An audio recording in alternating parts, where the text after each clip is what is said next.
విషయం ఏంటంటే ప్రతి విషయాలు కూడా మా వరకు వస్తాయండి, మా వరకు రాకుండా ఏమి ఉండవు.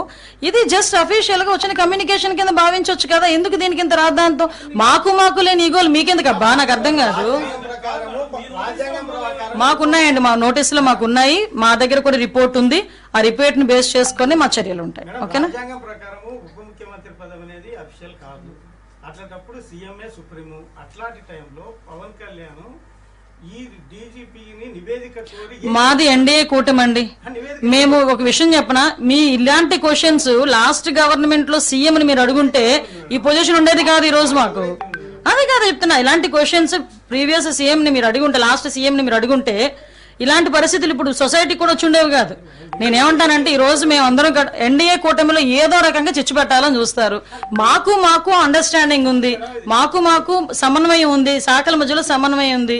మాకు ఎటువంటి ఇగోస్ లేకుండా మేము పనిచేస్తున్నాం. మా అధికారులు ఎటువంటి ఇగోస్ లేకుండా పనిచేస్తున్నారు. మీకు కావాల్సింది రిజల్ట్, మంచి పరిపాలన. మేమందరం కలిసి మేము పని చేసుకుంటాం అనుకునేటప్పుడు ఇది అంత క్వశ్చన్ అవసరం లేదని నా ఉద్దేశం. Thank you.